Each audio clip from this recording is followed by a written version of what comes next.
Yes, good morning everyone. Revision lecture को अपने continue करते हैं और चैप्टर 4 का जो ये लास्ट यूनिट है इंटरनेशनल कैपिटल मूवमेंट उसको रिवाइज करते हैं। ठीक है। देखो, ये है चैप्टर की ओवरव्यू जो मैंने एक चार्ट में बता दिया है। आप स्पेशली आपको एफडीआई एफपीआई इस पे क्वेश्चन पूछेगा। ठीक। और ये तो छोटा सा एक टॉपिक है कि हमारी कंपनी जो इंडियन कंपनी वो फॉरेन में इन्वेस्टमेंट करते हैं उसके रिगार्डिंग।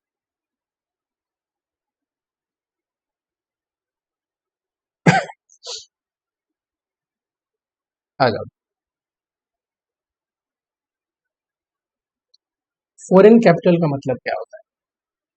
ये देखो, जो भी एबोर्ड से हमारे को कैपिटल आता है हमारी कंट्री में इन्वेस्टमेंट के लिए, हमारी कंट्री को बोलते हैं। देखो, एक तो ये पूरी चैप्टर में जो फॉरेन कंट्री है, मान लो ये यूएसए है और ये इंडिया का,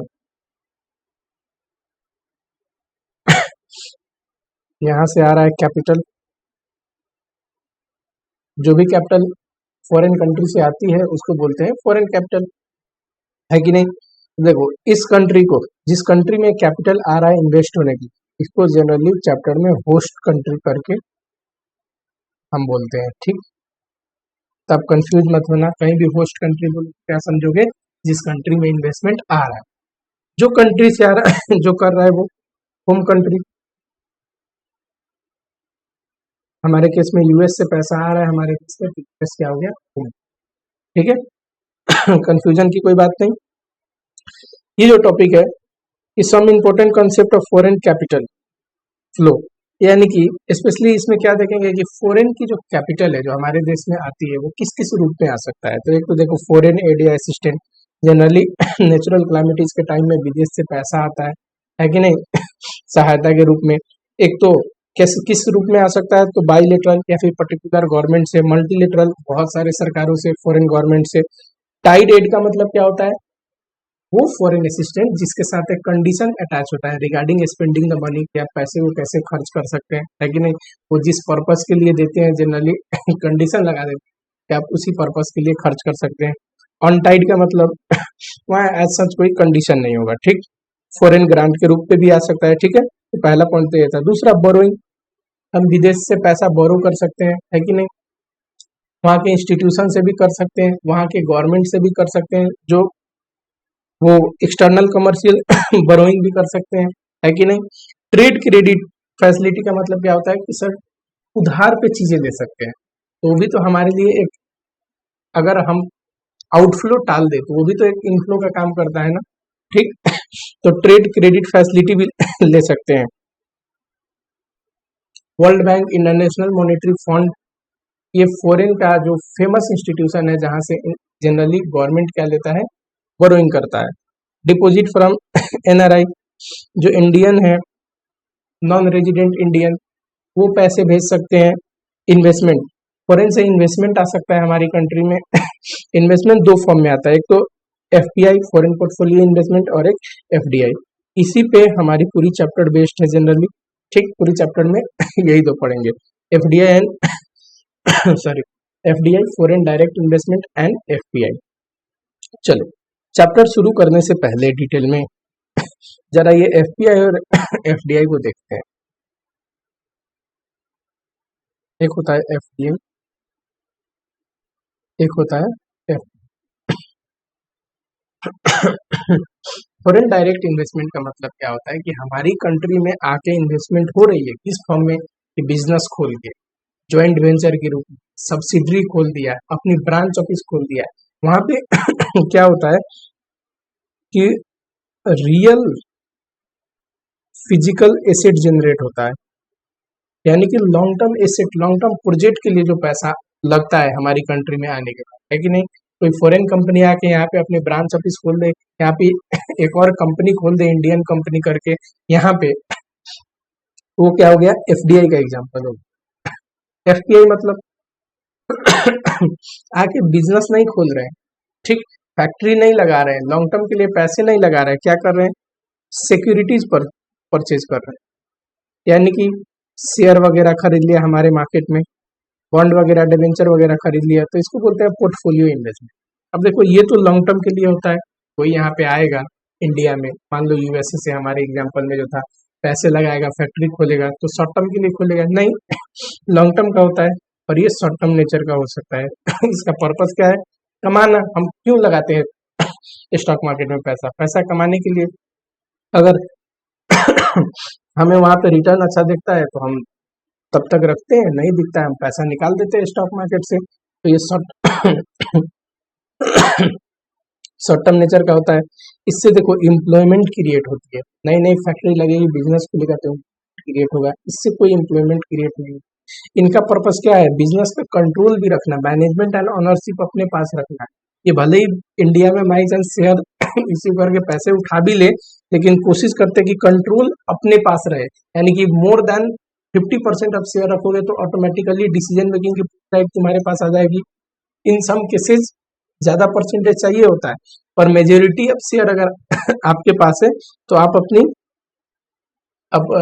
अपने पास कंट्रोल रख सकते हैं उस कंपनी की, है कि नहीं?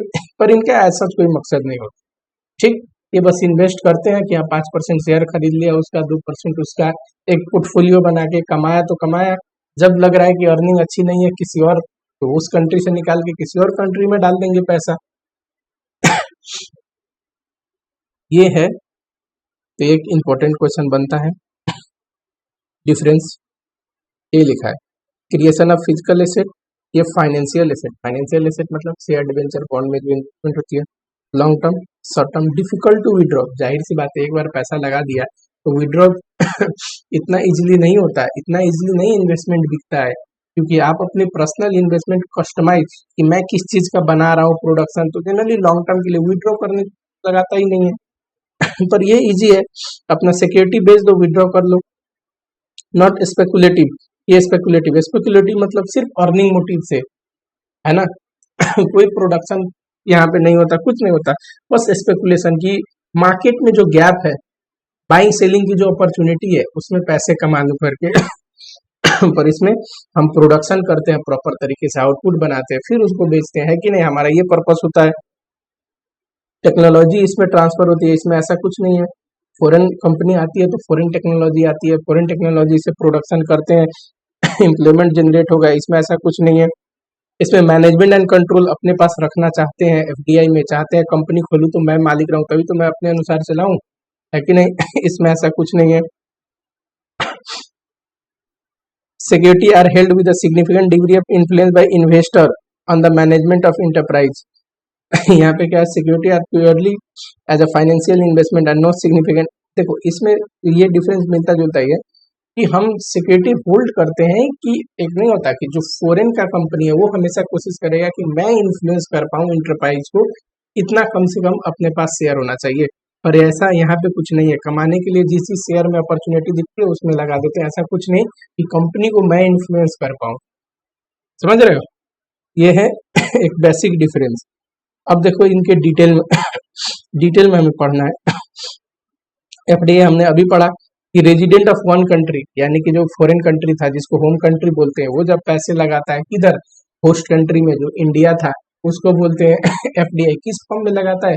एसेट क्रिएट हो, जहाँ पे फिजिकल एसेट क्रिएट हो, ठीक है। Acquiring the ownership of asset in another company, मतलब होस्ट कंट्री, है कि नहीं? चलो, कंपोनेंट किस किस रूप में आ सकता है एफडीआई? तो इक्विटी के रूप में आ सकता है कि इक्विटी कैपिटल लगाए, री इन्वेस्टमेंट अर्निंग, जो कमा रहे हो वही वापस से उस देश में फिर लगा दिया, है कि नहीं? और लोन के रूप में भी आ सकता है, पेरेंट कंपनी से या एफिलिएटेड कंपनी से, यानी कि parent company, holding company suppose loan दे दिया, या अदर उसकी सब्सिडरी है उससे लोन आ गया और इन्वेस्टमेंट हो गई नई वाले कंपनी में। फॉरेन डायरेक्ट इन्वेस्टमेंट, ये जो कौन कौन से लोग हैं जो दूसरे कंट्री में, मान लो यूएसए का कौन कौन सा इंसान हो सकता है जो यहाँ पे आके एफडीआई करेगा, यहाँ पे बिजनेसेस खोलेगा? तो देखो वो इंडिविजुअल भी हो सकता है, गवर्नमेंट भी हो सकता है, कोई प्राइवेट कंपनी वहाँ की हो सकती है, कोई पब्लिक कंपनी हो सकती है, कोई फाइनेंशियल इंस्टीट्यूशन हो सकता है जो यहाँ पे आके अपनी बिजनेस खोले, है कि नहीं? Main form of foreign direct investment. पता है किस फॉर्म में वो इन्वेस्टमेंट किया जाता है इंडिया में, बताओ किस फॉर्म में? सब्सिडरी खोल देते हैं, अपनी कंपनी का ब्रांच ऑफिस खोल देते हैं, अपनी कंपनी का ज्वाइंट वेंचर, यहाँ पे आके किसी और कंपनी के साथ ज्वाइंट वेंचर बना लिया और साथ साथ में काम कर रहे हैं। Joint development and natural resources, यहाँ पे आया और कंस्ट्रक्शन ऑफ नेचुरल रिसोर्सेज का कंस्ट्रक्शन कर रहे हैं यहाँ की किसी कंपनी के साथ मिलके। समझ रहे हो? इस फॉर्म में जनरली फॉरेन डायरेक्ट इन्वेस्टमेंट होता है। Characteristics of foreign direct investment, देखो इतने चीज में तो खुद ही दो चार कैरेक्टरिस्टिक्स तुम खुद ही बोल दोगे। एक तो रियल इन्वेस्टमेंट है कि यहाँ पे फैक्ट्रीज में, ब्रांचेज में, मतलब फिजिकल एसेट में पैसे लगते हैं, है कि नहीं? दूसरा, कंट्रोल, अपने पास जो भी कैपिटल लगाता है वो चाहता है कि कंट्रोल मेरे पास रहे, है कि नहीं? कंपनी को मैं मैनेज करूं। और तीसरा, लॉन्ग टर्म नेचर का होता है। इंटरप्राइज और जो इन्वेस्टर है, जैसे एक कंपनी है, लगाने वाला इन्वेस्टर हो गया, उनमें एक लॉन्ग टर्म रिलेशन का मतलब क्या होता है कि वो लॉन्ग टर्म के लिए पैसे लगाया है कि नहीं? चलो, categories of foreign direct investment, सारे इंपॉर्टेंट है, देखो ये भी इंपॉर्टेंट है, ये भी इंपॉर्टेंट है, सब पढ़ के रखना, कुछ भी पूछ सकता है एग्जाम में। हॉरिजेंटल डायरेक्ट इन्वेस्टमेंट का मतलब क्या है? अपनी कंट्री में जो बिजनेस था इंडिया में भी आके वही बिजनेस खोला, तो उसको बोलते हैं हॉरिजेंटल। फॉर एग्जांपल, वहां पे शू मैन्युफैक्चर करता था, यहाँ भी शू मैन्युफैक्चर करता है, हॉरिजेंटल। वर्टिकल का मतलब सेम बिजनेस नहीं खोला बट सप्लीमेंट्री बिजनेस में इन्वेस्टमेंट किया। सप्लीमेंट्री मतलब मिलता जुलता, इंटरकनेक्टेड। फॉर एग्जाम्पल कि वहां पे शू बनाता है, यहाँ पे लेदर बनाता है, यानी कि फिनिश गुड्स मान लो वहां बनता है, रॉ मटेरियल का एक कंपनी यहाँ पे खोल दिया, तो ये क्या हो गया? वर्टिकल इन्वेस्टमेंट का। कॉन्ग्लोमेरेट का मतलब कंप्लीटली अनरिलेटेड बिजनेस, वहां पे शू बनाता था तो यहाँ पे दाल चावल बना रहा है कि नहीं? यहाँ पे यहाँ पे कुछ और बना रहा है, तो उसको बोलते हैं कॉन्ग्लोमेरेट। चलो, रीजन ऑफ एफडीआई। एफडीआई आता क्यों है? कोई इंसान, यूएस का वो बंदा था या यूएस का कोई इंस्टीट्यूशन था या यूएस का गवर्नमेंट था, वो इंडिया में क्यों पैसे ले आके लगाए, क्यों कंपनी खोलेगा? यहाँ पे पक्का रॉ मटेरियल सस्ती होती होगी, रॉ मटेरियल इजिली अवेलेबल होगी, लेबर सस्ता हो सकता है कि नहीं? हो सकता है कोई चीज वहां पे बैंड हो, यहाँ पे आके लाइसेंस उसका लेके खोलना इजी हो सकता है उनके देश में इन्वायरमेंट का स्टैंडर्ड अलग है, उस चीज का प्रोडक्शन बैंड हो, यहाँ पे इजी हो सकता है कि जो चीज वो बेचना चाहते थे इंडिया में, उस पे इंडिया ने इंपोर्ट ड्यूटी लगा रखा है, बैंड लगा रखा है, तो इजिली वो बेच नहीं पाते थे। अब यहाँ पे वो खुद ही आके अपनी फैक्ट्री खोल लेंगे, तो प्रोडक्शन ही इंडिया में हो रही है, तो बेच सकते हैं, है कि नहीं? फॉरेन कई बार लार्ज स्केल ऑफ इकोनॉमी पे इंसान काम करना चाहता है, ठीक? तो बहुत सारे देशों में अपना खोलता है। इंटरनेशनल लेवल पे इंसान काम करना चाहता है तब भी खोलता है कि नहीं? यही सारे रीजन है। देख लेना एक बारी, सारा वही है जो मैंने पढ़ा है। लार्ज स्केल पे लाइसेंसिंग एग्रीमेंट फिजिबल नहीं है वहां पे, तो यहाँ पे आके खोल देगा। इंटरनेशनलाइजेशन ऑफ प्रोडक्ट, कई बार हम चाहते हैं कि हम अपनी देश में क्यों, पूरी दुनिया में अपनी प्रोडक्ट बेचे, है कि नहीं? मिलता जुलता पॉइंट है। रिस्क डाइवर्सिफिकेशन, ये देखो जरा, देखो एक इकोनॉमी में बिजनेस है, अगर उस इकोनॉमी में रिसेशन आ गई तो बिजनेस तो गया। तो रिसेशन आने से बहुत हैम्पर हो जाता है बिजनेस। जैसे कि अभी तो खैर पूरी वर्ल्ड में रिसेशन आ गई थी, ऐसा नहीं सोच, मान लो किसी एक पर्टिकुलर देश में आ गई, फर्क पड़ेगा कि नहीं? और वही बिजनेस बहुत सारे कंट्रीज में, तो एक देश में रिसेशन आ सकता है ना, है कि नहीं? और सारी कंट्री में तो बिजनेस चलता रहेगा। Saving in time and transportation of cost because of geographical proximity. कई बार क्या होता है कि मान लो यूएस कोई चीज बना के इंडिया में बेचना चाहता था, पर ट्रांसपोर्टेशन में बहुत समय और पैसा लगा, उससे बढ़िया वो सोचेगा इंडिया में ही क्यों ना फैक्ट्री लगा दे और इंडिया में बना के बेचे। रिटेन कंट्रोल ओवर ट्रेडमार्क, देखो, एंड क्रिएट ग्लोबल मोनोपोली। होता क्या है ना, हम सोचते हैं कि हमारी ट्रेडमार्क की चीज हम ही सिर्फ बनाए और पूरी दुनिया में बेचे, सिमिलर टाइप की चीज बने ही ना। समझ रहे हो? एक मोनोपोली बना दे कि चारों ओर हमारी मोनोपोली चलती है।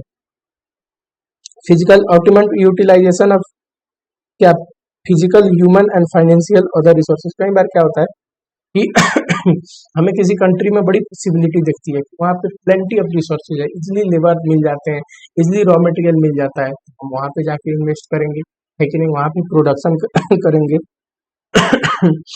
Large capture large and rapid growing potential market with high substantial.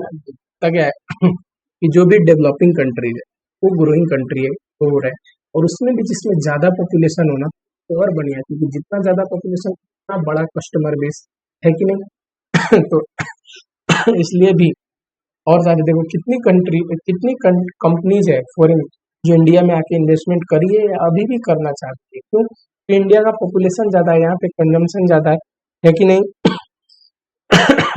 ये पॉइंट मैं बता दिया हूँ कि अगर मान लो इंपोर्ट बैंड है या बहुत टैक्सेज या बहुत रूल्स रेगुलेशन है, तो क्यों बेचेगा यहाँ पे इंपोर्ट के थ्रू सेंड करके, उससे बढ़िया वो यहीं पे फैक्ट्री लगा के ना बेचे। लोअर इन्वायरमेंट स्टैंडर्ड मैंने बता दिया कि मान लो कि कोई इन्वायरमेंट स्टैंडर्ड की वजह से अपनी कंट्री में प्रोडक्शन नहीं कर सकता है, तब यहाँ पे तो यहाँ पे इन्वायरमेंट को लेकर उतना प्रोटेक्शन सेफ्टी मेजर्स नहीं है, लॉ नहीं है, तो यहाँ पे प्रोडक्शन करके बेचेगा। Stable political environment and favourable investment climate. कई बार हमें लगता है कि पॉलिटिकल इन्वायरमेंट कहीं और कंट्री में बड़ा स्टेबल है, एक स्टेबल गवर्नमेंट है, गवर्नमेंट का सपोर्ट मिल सकता है, ठीक, और पॉलिटिकल कंडीशन स्टेबल है तो इकोनॉमी भी बहुत हद तक इससे अफेक्ट होती है और इकोनॉमी भी स्टेबल रहती है, तो ऐसे जगह पे सब इन्वेस्टमेंट करना चाहते हैं, है कि नहीं। हायर डिग्री ऑफ ओपननेस में क्या लिखा है कि कैसे अगर कोई फॉरेन कैपिटल आते हैं तो हम उसको कैसे देखते हैं। जनरली बहुत सारे कंट्री में होता क्या है ना कि इन्वेस्टमेंट को प्रेफरेंस दिया जाता है, अगर कोई फॉरेन कैपिटल आता है हमें टैक्स बेनिफिट देते हैं, यहाँ भी तो है स्पेशल इकोनॉमिक जोन में कुछ बेनिफिट देते हैं, जो स्पेशल इकोनॉमिक जोन है वहाँ पे टैक्स बेनिफिट मिलता है कि नहीं। इन्वेस्टमेंट से रिलेटेड कुछ प्रेफरेंस मिलता है कि आइए आप इन्वेस्ट करिए, हम आपके लिए कुछ एडिशनल ये कर देंगे करके, वो है। कई बार हमें रॉ मटेरियल पे कंट्रोल पाना होता है कि किसी कंट्री में रॉ मटेरियल जनरेट होता है बहुत सारा, ठीक, अब उस कंट्री से हम इंपोर्ट करते हैं तो उससे बढ़िया है कि उस कंट्री में फैक्ट्री लगा दे तो रॉ मटेरियल पे हमारा कंट्रोल आ जाएगा, ठीक। यही सब है। कई बार लेबर हमें सस्ता मिलता है, यूएस में सपोज लेबर महंगा हो तो यहाँ पे सस्ता हो तो अपनी प्लांट यहाँ पे लगा देंगे, ये लेबर सस्ता है। आपने कई बार सुना होगा कि चाइना में लेबर सस्ता है, इसीलिए सारी कंट्री चाइना में प्रोडक्शन करती है क्योंकि उनका कॉस्ट कम आ जाता है कि नहीं। यही सारे पॉइंट है, एक बार देख लेना, ऐसा कुछ नहीं है। Host country determinant of foreign direct investment. देखो एफडीआई कोई पैसा ले आएगा यहाँ पे इन्वेस्ट करेगा, फैक्ट्री खोलेगा, बिजनेस खोलेगा, कौन कौन सी फैक्टर है जिससे ये फर्क पड़ता है, इस देश में कौन कौन सी ऐसी फैक्टर है जिससे उस जो एफडीआई आ रहा है उस पर फर्क पड़ता है। एक तो मार्केट सीकिंग एफडीआई, कि मार्केट को देख के एफडीआई पे फर्क पड़ता है कि मार्केट का साइज कैसा है, मार्केट का ग्रोथ कैसा है, कस्टमर कितने हैं। Access to regional and global market, वहां पे लगाएंगे, मान लो इंडिया में लगाएंगे तो रीजनल मार्केट में इजिली हमारा प्रोडक्ट पहुंचेगा कि नहीं, वहां से ग्लोबल मार्केट में पहुंचेगा कि नहीं, ये सारा। रिसोर्सेज या एसेट सीकिंग एफडीआई, कई बार एफडीआई लगाने वाले किस चीज को ध्यान देते हैं कंट्री में कि इंडिया में रिसोर्सेज है कि नहीं, अवेलेबिलिटी ऑफ रॉ मटेरियल है कि नहीं, लेबर में skilled labour, unskilled labour, technology available है कि नहीं। Last efficiency seeking FDI. FDI लगाने से पहले कौन सी फैक्टर से डिटरमाइन करते हैं, तो कुछ लोग ये देखते हैं कि कॉस्ट कैसा है, कि जिस देश में मान लो इंडिया में फैक्ट्री लगा रहा हूँ तो यहाँ पे रॉ मटेरियल ज्यादा महंगे तो नहीं, सस्ते होने चाहिए कि नहीं, लेबर सस्ते होने चाहिए, टेक्नोलॉजी सस्ते होने चाहिए, यही सारी चीजें। Policy framework regarding FDI of host country, कौन कौन सी पॉलिसी पे ध्यान देना पड़ता है किसी भी होस्ट कंट्री को एफडीआई के रिगार्डिंग, की एफडीआई ज्यादा है या फिर कौन कौन सी पॉलिसीज है जिसकी वजह से एफडीआई इन्फ्लुएंस होता है। तो जाहिर सी बात है इकोनॉमिक पॉलिसी, अगर आप इकोनॉमिक रिफॉर्म करोगे, ठीक है कि नहीं, इकोनॉमिक ग्रो होगी तभी तो कोई आएगा। Political policy, politically stable economy होनी चाहिए, ऐसा आपको पॉलिसी रखना चाहिए। सोशल एक्सेप्टेंस मिलनी चाहिए, सोशल स्टेबिलिटी जो है इस सोसाइटी में वो फॉरेन प्रोडक्ट अपनी एक इमेज क्रिएट कर पाए। Rules regarding entry and operation, वो आ रहे हैं तो उनको रूल्स क्लियर होनी चाहिए, सिंपल होना चाहिए, कल को वो जाए हमारे देश छोड़ के वो भी सिंपल प्रोसीजर होना चाहिए। Standard of treatment of foreign affiliates, देखो फॉरेन का जो कंपनीज है उनको एक जो नहीं होता है स्टैंडर्ड ट्रीटमेंट मिलनी चाहिए, ऐसा नहीं होना चाहिए कि उनको लग रहा है कोई भेदभाव हो रही है हमारे कंट्री से दूसरे देशों में, समझ रहे हो, यही सारी चीज है। Policies on functioning and structure of market, कि मार्केट फंक्शनिंग और स्ट्रक्चर, कंपटीशन के रिगार्डिंग रूल्स कैसा है, अगर वो मर्जर करना चाहे किसी कंपनी के साथ तो उसके रिगार्डिंग रूल्स कैसा है, ये सारी चीज पे पॉलिसी होनी चाहिए कंट्री की, और इससे फर्क पड़ता है एफडीआई पे, समझ रहे हो। वैसे ही है टैक्स पॉलिसी, ये तो इम्पोर्टेंट ही है। एफडीआई देखते तो होंगे कि कोई भी अपना पैसा दूसरे देश में लगाएगा, एक यूएस का इंसान अगर इंडिया में पैसा लगाएगा तो ये पक्का देखेगा कि इंडिया में टैक्स कैसा है फॉरेन कंपनी के लिए, है कि नहीं। बिजनेस फैसिलिटेशन, इसमें दो चीजें, एक तो इन्वेस्टमेंट प्रमोशन की वो पैसा लगा रहे हैं, थोड़ी हमारे पास इन्वेस्टमेंट प्रमोशन की स्कीम हो कि उनको उनकी इन्वेस्टमेंट को प्रमोट किया जा सके, है कि नहीं। और वो इन्वेस्टमेंट एक नहीं होता हाई रिटर्न, मतलब रिटर्न जनरेटिंग इन्वेस्टमेंट बन जाए। दूसरा, इन्वेस्टमेंट इंसेंटिव की, अगर वो इन्वेस्टमेंट कर रहा है तो हम अपनी तरफ से कुछ इंसेंटिव करनी चाहिए, इंसेंटिव देनी चाहिए, जैसे कि हैसल कॉस्ट। हैसल कॉस्ट का मतलब क्या होता है कि थोड़ा एडमिनिस्ट्रेशन सिंपल कर दो उनके लिए, करप्शन ना रखो कि वो ज्यादा करप्शन के झंझट में ना फंस जाए, नहीं तो कोई इन्वेस्ट करने नहीं आएगा। सोशल एम्यूनिटी कि अगर वो इन्वेस्ट कर रहे हैं, इस कंट्री में आ रहे हैं, इस कंट्री में फैक्ट्री खोल रहे हैं, तो थोड़ी सी सोशल एम्यूनिटी, सुख सुविधाएं जैसे कि रोड हो गया, बिजली पानी हो गया, एजुकेशन हो गया, स्कूल हो गया, ये सब चीज होनी चाहिए उनके लिए। आफ्टर इन्वेस्टमेंट सर्विसेज की, कई बार इन्वेस्टमेंट कर दिया तो उसके बाद भी उन्हें कुछ सुविधा मिलनी चाहिए, जैसे कि टैक्स बेनिफिट दे दो कि कल को आप प्रोडक्शन करते हो तो शुरू के 5 साल लोग टैक्स नहीं लेंगे आपसे, है कि नहीं। ये सारी चीजें हैं। Factor in host country discouraging inflow of FDI, मान लो होस्ट कंट्री क्या, इंडिया, जिस कंट्री में इन्वेस्टमेंट आ रहा है, कौन कौन सी चीज है जिसकी वजह से इन्वेस्टमेंट डिस्करेज हो जाता है कि लोग पैसे लगाने नहीं चाहते। एक तो देखो इंफ्रास्ट्रक्चर की कमी, कोई नहीं पैसा लगाना चाहेगा ऐसे देश में, हाई इन्फ्लेशन है। दूसरा, बैलेंस ऑफ पेमेंट डिफिसिट है, poor literacy and low labour skill. अब देखो लिटरेसी या लेबर स्किल नहीं हुआ तो उनको क्या सिर्फ अनस्किल लेबर मिलेगा, तो वो चाहेंगे ना कि थोड़ी ऐसी कंट्री में जाए जहाँ लेबर ट्रेंड भी हो, उनको स्किल सेमी स्किल भी तो लेबर चाहिए होगा। रेगिड इन लेबर मार्केट की, लेबर इजिली मिल ही नहीं रहे, या मिल रहे तो बहुत पैसे में मिल रहे हैं, फ्लेक्सिबिलिटी नहीं है, करप्शन नहीं होनी चाहिए, टैक्स सिस्टम सही होनी चाहिए। वैसे ही नॉन टैरिफ बैरियर, यानी कि rules regulation, prevalence of non tariff barrier, tariff barrier मतलब टैक्स लगा के, नॉन टैरिफ मतलब रूल्स रेगुलेशन थोड़ा ऐसा होना चाहिए कि वो इजिली यहाँ पे आके काम कर पाए, ठीक है, इंटरनेशनल कैपिटल के रिगार्डिंग। स्टूडेंट रेगुलेशंस की, रेगुलेशन बहुत टाइट नहीं होनी चाहिए, नहीं तो कोई नहीं आएगा। लैक ऑफ ओपननेस, ऐसी नहीं होनी चाहिए कि उनकी कैपिटल को आप एक्सेप्टेंस नहीं दे रहे हो, उनको कोई बेनिफिट नहीं दे रहे हो, उनको कोई प्रायोरिटी नहीं दे रहे हो। लैंग्वेज बैरियर, कई बार उनको लगता है कि जिस कंट्री में जा रहे हैं उस कंट्री की लैंग्वेज इतनी डिफिकल्ट है कि हम लोग सर्वाइव ही नहीं कर पाएंगे, नहीं पाएंगे, समझ ही नहीं पाएंगे, हमारा भाषा कोई और नहीं समझता। Lack of security to life and property, देखो एक अनस्टेबल इकोनॉमी में सेफ्टी नहीं होती। अब मान लो वो इन्वेस्टमेंट कर दिया इंडिया में और दिन रात उसको डॉन की धमकी मिले तो कौन इन्वेस्टमेंट करना चाहेगा। यही सारी पॉइंट है, कुछ कुछ पॉइंट आप देख लेना। डबल टैक्सेशन, ऐसा ना हो कि यहाँ पे भी टैक्स भर रहा है, उस कंट्री में जिस कंट्री में लेके जा रहा है कमाई वहां पे भी टैक्स भर रहा है, ऐसा नहीं होनी चाहिए। इस सब चीज से एक्सचेंज रेट वॉलिटिलिटी, इससे क्या होता है कि कमाने के बाद फॉर एग्जाम्पल मान लो यहाँ पे वो अर्न कर रहा है तो कोशिश करेगा ना कि वो फॉरेन कंट्री में ले जाए तो अपनी करेंसी में जब कन्वर्ट करे तो ज्यादा वोलेटाइल करेंसी ना हो, ऐसा ना हो कि वोलेटिलिटी की वजह से उसको बहुत लॉस हो जाए, करेंसी जब एक्सचेंज करे तो करेंसी एक्सचेंज की वजह से उसको काफी नुकसान हो जाए। तो सब जने चाहता है कि एक स्टेबल करेंसी हो, उसको पता तो चले कि मेरी अर्निंग रियल में अपने देश के टर्म्स में कितनी है। Poor track record of investment, कि मान लो कभी पहले कोई इन्वेस्टमेंट किया है और उसका ट्रैक रिकॉर्ड बड़ी खराब है कि कंट्री में बिल्कुल सपोर्ट नहीं करते, सेफ्टी नहीं है, ये नहीं है, वो नहीं है, तो ऐसे देश में जल्दी एक बार इमेज खराब हो जाए तो बड़ी बड़ी कंपनियां नहीं आती। मोड्स, ये तो आसान है, देखे ही है किस फॉर्म में आता है एफडीआई। तो देखो एसोसिएट कंपनी या फिर सब्सिडरी के रूप में इंजेक्ट कर दिया इक्विटी में ओवरसीज कंट्री, यहाँ की बड़ी बड़ी कंपनी के साथ वहां पे इन्वेस्ट कर लिया, है कि नहीं, वो वाली चीज हो गई।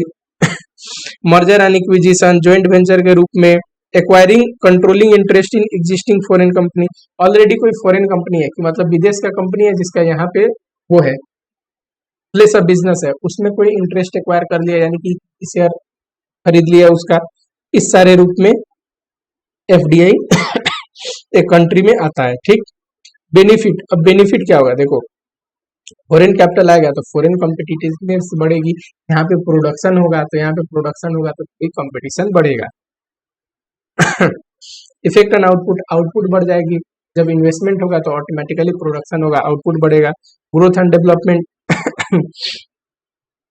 टेक्निकल नो हाउ आएगा, टेक्नोलॉजी आएगा, टैक्स इंक्रीज होगा तो automatically economy growth and development होगी। पॉलिटिकल रिफॉर्म, कई बार जब क्या होता है ना कि सारे जो पॉलिटिकल पार्टीज है वो अपनी इमेज सुधारने के लिए कि हमारे होते हुए इतना कैपिटल आया इंडिया में, इतनी बिजनेसेस खुली, तो अपनी एक रिफॉर्म क्रिएट करते हैं, अच्छा वर्जन दिखाते हैं, थोड़ा बहुत फॉरेन कैपिटल लाने की कोशिश करते हैं, तो एक बढ़िया पॉलिटिकल रिफॉर्म भी आता है कंट्री में। Improvement production, where production base बढ़ जाएगा कंट्री का, कंट्री में आउटपुट जो है कंट्री का वो काफी ग्रो होगा और जीडीपी में ग्रोथ आएगी।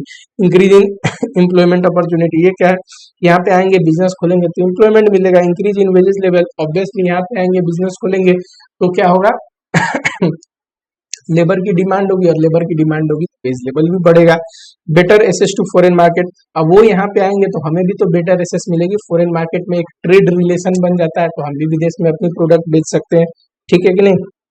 Promotion of ancillary unit resulting from job, कई बार क्या होता है कि वो खुद तो आया है, अपनी एंसिलियरली रिलेटेड जो यूनिट्स है कि कोई यूनिट किसी और चीज में प्रोडक्शन है उसको भी प्रमोट करते हैं, वो भी फिर से यहाँ पे इन्वेस्टमेंट करते हैं, और होता क्या है कि इससे भी जॉब क्रिएट होती है। इंक्रीज इन टैक्स रेवेन्यू, यहाँ पे आएंगे, यहाँ पे कमाएंगे तो यहाँ के गवर्नमेंट को टैक्स भी देंगे। Economy of scale, average cost जो है कंट्री की पर यूनिट आउटपुट कम हो जाता है, क्यों, लार्ज स्केल में जब प्रोडक्शन होगी, लार्ज स्केल में जब प्रोडक्शन होती है तो फिक्स कॉस्ट की बेनिफिट बहुत ह्यूज रूप में मिलता है, और वहां पे एवरेज कॉस्ट इंसान को कम हो जाता है, ठीक। डोमेस्टिक मोनोपोली ब्रेक होगा, यहाँ पे जो वो है फॉर्म है डोमेस्टिक फॉर्म, वो अपनी मोनोपोली बनाए हो सकते हैं, ठीक, क्योंकि उनको कोई कंपटीशन नहीं है, सिर्फ उन्हीं से लोग खरीद सकता है तो मोनोपोली बना लेते हैं, ठीक, जैसा मन वैसा प्राइस चार्ज करते हैं। पर अगर फॉरेन कंपनी भी उस चीज में आ गई, यहाँ पे कंपटीशन बढ़ेगा, फिर मोनोपोली ब्रेक हो जाएगी। Favourable balance of payment, balance of payment favourable कैसे होगा, इनफ्लो ज्यादा आएगा ना, एफटीआई आएगा तो इनफ्लो इनकमिंग कैपिटल ज्यादा आएगा कंट्री में, आउटफ्लो कंट्री से ज्यादा कम होगा, और इससे बैलेंस ऑफ पेमेंट क्या हो जाएगी कंट्री का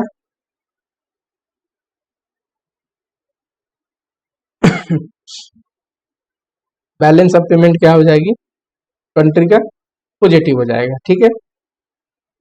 देखो मिलता जुलता ही पॉइंट है, एक बार देख लेना, आज सच कुछ नहीं है इसमें। अगला पॉइंट है ह्यूमन रिसोर्स की डेवलपमेंट, जाहिर सी बात है वो आएंगे तो बेटर वर्क कल्चर आएगा, स्किल्ड लेबर हो जाएंगे, वो ट्रेनिंग प्रोवाइड करेंगे, और ह्यूमन रिसोर्स का ओवरऑल डेवलपमेंट होगा, ठीक है। एक्सपोर्ट प्रमोशन होगी, ठीक, हमें भी तो बेटर मार्केट मिलेगा, ठीक, और एक्सपोर्ट देखो हम कई बार चीजें मार्केटिंग भी कैसे करते हैं, अच्छी मार्केटिंग फॉरेन कंपनी से सीखते हैं, तो इससे हमें भी थोड़ा एक्सपोर्ट अपनी प्रमोट कर सकते हैं, ठीक, उनके देश में तो कर ही सकते हैं जिस देश के लोग यहाँ पे आके कमा रहे हैं। Potential problem associated with foreign direct investment, अगर एफटीआई यहाँ पे आ रहा है तो क्या दिक्कत हो सकती है इस कंट्री में एफटीआई के आने से, कैपिटल इंटेंसिव मेथड। देखो ये सारे पॉइंट तो इतने आसान है कि आप खुद भी पढ़ सकते हो, ठीक, मैं कोशिश करता हूँ फटाफट कुछ पॉइंट बता दूं, बट वेरी बेसिक पॉइंट, ये कोई ऐसी चैप्टर है ही नहीं कि आपको बहुत टेक्निकल सोचने की जरूरत है। कैपिटल इंटेंसिव मेथड का मतलब क्या होता है, वो ज्यादा टेक्नोलॉजी यूज करके प्रोडक्शन करते हैं, इस हिसाब से तो कैपिटल इंटेंसिव प्रोडक्शन करेंगे तो लेबर को जॉब मिलेगा ही नहीं, है कि नहीं। मशीन ही प्रोडक्शन कर देगी तो लेबर की क्या काम। इनकम इक्वालिटी को प्रमोट होती है, क्यों, होता क्या है ना कि वो जनरली स्किल लेबर को यूज करके प्रोडक्शन करते हैं, ठीक, और अनस्किल लेबर को तो काम ही नहीं मिलता, तो इस वजह से अनस्किल लेबर और स्किल लेबर का जो इनकम इक्वालिटी है वो और बढ़ जाता है, रिच गेट मोर रिचर, है कि नहीं, और पुअर लोग और पुअर होते जाते हैं। निगेटिव इम्पैक्ट ऑन टैक्स,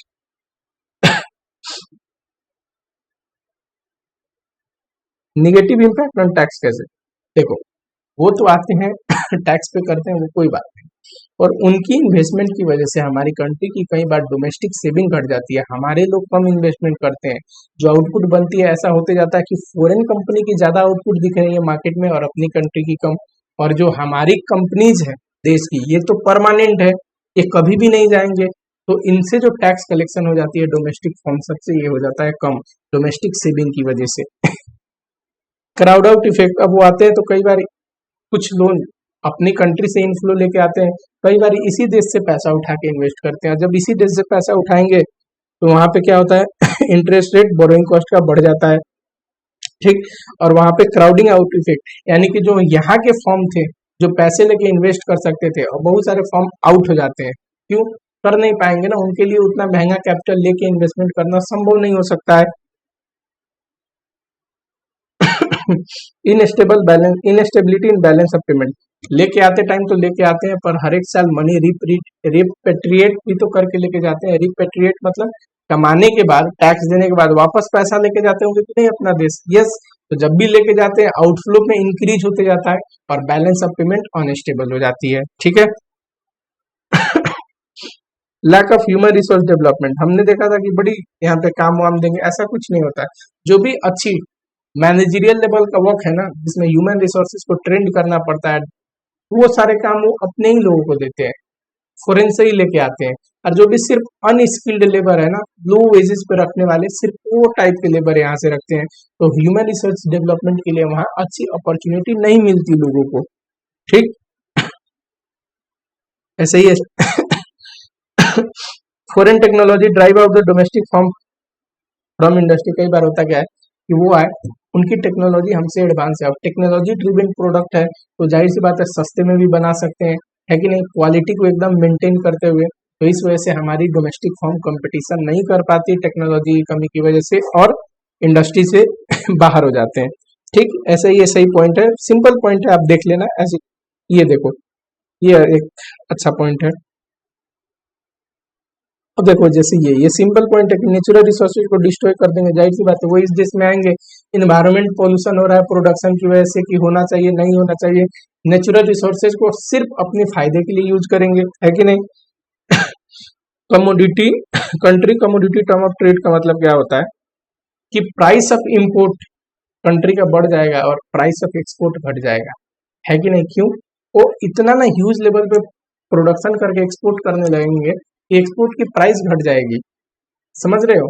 पर इंपोर्ट की प्राइस तो मेंटेन रहेगा, हम जो खरीदते हैं विदेशों से, तो प्राइस ऑफ एक्सपोर्ट घट जाएगा और इंपोर्ट बढ़ जाएगा। इसी को बोलते हैं कि एडवर्स इंपैक्ट करेगा कमोडिटी टर्म ऑफ ट्रेड पे।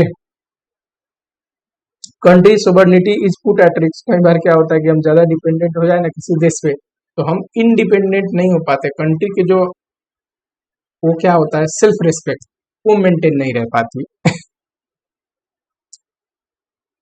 पैसे वैसे दे के करप्शन का आदत लगा देते हैं फॉरेन कंट्री जब आते हैं तो, है कि नहीं, उनके पास तो पैसा बहुत होता है। और यही लिखा है करप्शन इश्यूज में ऑफन, मतलब सुनने को मिलता है कि फॉरेन कंट्री ने करप्शन दे के ये अप्रूव करा लिया था, वो अप्रूव करा लिया था, समझ रहे हैं। पॉलिसी को भी इन्फ्लुएंस करते हैं। अब अगला है एफडीआई इन इंडिया। अभी तक तो मैं एक एग्जांपल दे रहा था कि इंडिया में एफडीआई आ रहा है, कंपनी में इन्वेस्टमेंट आ रही है, नई नई फैक्ट्रीज खुल रही हैं। अब थोड़ा रियल में इंडिया के बारे में पढ़ते हैं। देखो 1991 का जो रिफॉर्म था, when Manmohan Singh was the finance minister, उस समय लिबरलाइजेशन किया गया था, लॉ में चेंजेस करी गई थी कि कोई कैपिटल यहाँ पे आ पाए, और बहुत फॉरेन कैपिटल आया था एफडीआई के रूप में। ये जो भी पुराने जो फॉरेन कंपनी है जिनके आप नाम सुनते हो, सारे पहले खुले हुए हैं उस समय, उसके बाद बहुत सारी कंपनियां और एफडीआई आया ह्यूज इंडिया में, ठीक है। Measure toward implementing FDI in India, India में एफडीआई आए इसके लिए क्या मेजर लिया गया था, ऑब्वियसली अप्रूवल को सिंपल कर दो, प्रोसीजर सिंपल कर दो, सिंप्लीफाइड प्रोसीजर, ऑटोमेटिक अप्रूवल कर दो, कि कुछ कुछ इन्वेस्टमेंट ऐसा कर दो कि अप्रूवल लेने की जरूरत नहीं, ना गवर्नमेंट की ना आरबीआई का, कुछ ही इन्वेस्टमेंट में लेने की जरूरत है, ठीक। फॉरेन इन्वेस्टमेंट प्रमोशन, एक बोर्ड बना दो कि फॉरेन इन्वेस्टमेंट को प्रमोशन किया जाए, यहाँ पे उनको भी रिकॉग्नाइजेशन मिलनी चाहिए। Permitting the use of foreign trademark and brand name, वो अपने ब्रांड नेम और ट्रेडमार्क यूज कर पाए, ऐसा आप कर दो। बहुत सारे सेक्टर में क्या है कि इन्वेस्टमेंट का वो बढ़ा दिया है, किसी किसी सेक्टर में तो 100% इन्वेस्टमेंट कर सकते हैं, किसी किसी सेक्टर में लिमिटेशन है। फॉरेन एक्सचेंज मैनेजमेंट एक्ट आया, कि एक एक्ट होगा, प्रॉपर प्रोसीजर होगा, तो उनको भी आसानी होगी, है कि नहीं। स्पेशल इकोनॉमिक जोन बना, वहां पे उनको टैक्स बेनिफिट मिलता है। तो यही सारी चीज है जो इम्प्लीमेंट किया गया इंडिया में एफडीआई बढ़ाने के लिए। ये छोटा सा एक टॉपिक है, ये मैं आप पे छोड़ता हूँ। एफडीआई यानी इकोनॉमिक डेवलपमेंट की, एफडीआई के आने के बाद कैसे इकोनॉमिक डेवलप हुआ इंडिया में, ये उतनी इम्पोर्टेंट नहीं है, तभी सॉरी थोड़ा देख लेना। Entry route for FDI in India, India में एफडीआई दो रूट से आ सकता है, एक तो ऑटोमेटिक जहाँ पे अप्रूवल लेने की जरूरत नहीं, ना गवर्नमेंट की ना आरबीआई का, और एक गवर्नमेंट रूट जहाँ पे आपको अप्रूवल लेना पड़ेगा।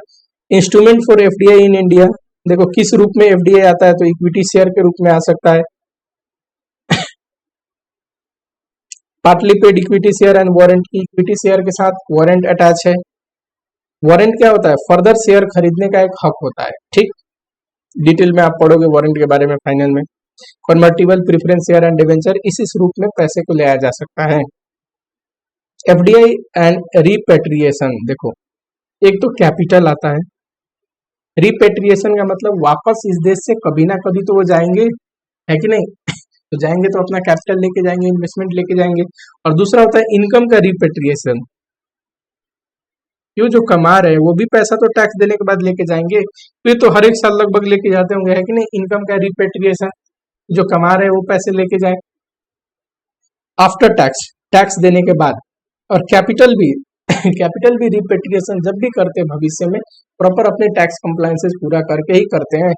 दो किस्म से कैपिटल आ सकता है, एक तो नॉन रिपेट्रिएशन बेसिस पे और एक पेट्रिएशन बेसिस पे। जनरली आपको होता क्या है कि पेट्रिएशन बेसिस पे ही आना पड़ेगा, यानी कि आपको एक ना एक दिन इस देश से जाना पड़ेगा, ऐसा नहीं है कि आप हमेशा के लिए आ गए। वैसे तो वो इन्वेस्टमेंट लॉन्ग टर्म है, हमेशा ही रहते हैं, लेकिन आप जैसे वो फॉरेन कंट्री है तो एक ना एक दिन उनको क्या है कि फॉरेन कंट्री को यहाँ इस कंट्री में वो सिंपली ये मान के चले किसी और देश में मैं आके इन्वेस्टमेंट कर रहा हूँ, ये उनकी कंट्री थोड़ी ना है। पर अगर एनआरआई इन्वेस्टमेंट कर रहा है पार्टनरशिप में या फिर प्रोप्राइटरशिप कंसर्न में, प्रोप्राइटरशिप बिजनेस में, तो वो नॉन रिपेट्रिएशन बेसिस पे कर सकता है कि वो परमानेंटली वो business for infinitive period India में है।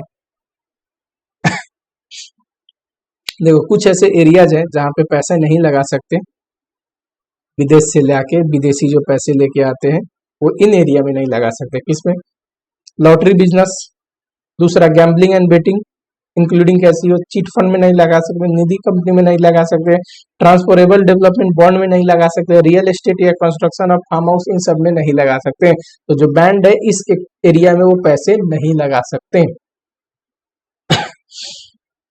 Recent changes in FDI policy, देखो एफडीआई को इंक्रीज करने के लिए कुछ एफडीआई पॉलिसीज में चेंजेस किया गया है। चेंजेस कब किया गया, तो देखो 20 जून 2016 में थोड़ा लिबरलाइज किया गया, जो रूल्स रेगुलेशन है उसको थोड़ा हटा दिया गया, सिंपल बना दिया गया, ठीक। These include is of FDI, की एफडीआई इन सेक्टर में इजिली फ्लो कर पाए, इजिली आ पाए, ज्यादा झंझट ना हो, जैसे कि डिफेंस, ई कॉमर्स हो गया, फार्मास्यूटिकल हो गया, एयरपोर्ट ट्रांसपोर्ट सर्विस हो गया, फूड प्रोडक्ट मैन्युफैक्चरिंग हो गया इंडिया में। इन सब चीजों में एफडीआई के लिए थोड़ी सी चेंजेस किया गया है। चलो फॉरेन पोर्टफोलियो इन्वेस्टमेंट समझ में आया, मैंने बताया था कि वो क्या होता है, यहाँ के फाइनेंशियल मार्केट में जो पैसा लगाते हैं, स्टॉक मार्केट में, कि जनरली किसी कंपनी का शेयर खरीद लिया है, किसी कंपनी का बॉन्ड खरीद लिया, उसको बोलते हैं एफपीआई, ठीक। आके फैक्ट्री नहीं लगा रहे हैं, बिजनेस नहीं खोल रहे हैं, ब्रांच ऑफिस नहीं खोल रहे हैं, फाइनेंशियल मार्केट में पैसा लगा रहे हैं। देखो इसकी कुछ कैरेक्टरिस्टिक्स होती है ये हमने डिफरेंस में ही पढ़ा था, एक तो शॉर्ट टर्म नेचर होता है, ठीक, इन्वेस्टमेंट करते हैं फाइनेंशियल एसेट में। दूसरा बड़ी कम इन्वेस्टमेंट होता है, ज्यादा इन्वेस्टमेंट थोड़ी ना करने का पर्पस होता है, हम शेयर कोई खरीदते हैं, जनरली कितना होता है total stake, below 10%, below 10%। Speculative in nature होती है कि इनको कमाने का है तो शेयर वेयर में पैसे लगाते हैं, कमाते हैं, जब अपॉर्चुनिटी नहीं दिखती तो अपना पैसा लेके चले जाते हैं ह्यूज इन्वेस्टमेंट करना हो तो फिर वो एफडीआई में आ जाए, ठीक। किसी कंपनी का अगर मैनेजमेंट कंट्रोल ही खरीदना हो तो एफडीआई में आ जाएगा इमीडिएट इम्पैक्ट होता है बैलेंस ऑफ पेमेंट में, क्योंकि ये तो शॉर्ट टर्म नेचर का है ना, लगता भी इनफ्लो भी आता है आउटफ्लो भी जाता है, तो इसलिए इमीडिएट इम्पैक्ट होता है। इजिली इसको रियलाइज किया जा सकता है, इजिली शेयर बेच के अपने पैसे निकाल सकते हो, और वो इमीडिएट इम्पैक्ट नहीं होता, एक बार आ गया तो बहुत साल तक इन्वेस्टेड रहता है। ठीक, वोटिंग पावर एक्सरसाइज करने का ऐसा कुछ इंटेंशन नहीं होता, कोई मैन्युफैक्चरिंग करने का कुछ नहीं होता। देयर इज नो इंटेंशन या concern with the manufacturing of goods and services, वो यहाँ पे मैन्युफैक्चरिंग करने आए ही नहीं है। हायर रिटर्न एंड प्रॉफिटेबिलिटी को फोकस करते हैं है कि नहीं। स्पेकुलेटिव इन नेचर है, सिर्फ कमाई पे ध्यान देते हैं, अर्निंग अपॉर्चुनिटी पे ध्यान देते हैं।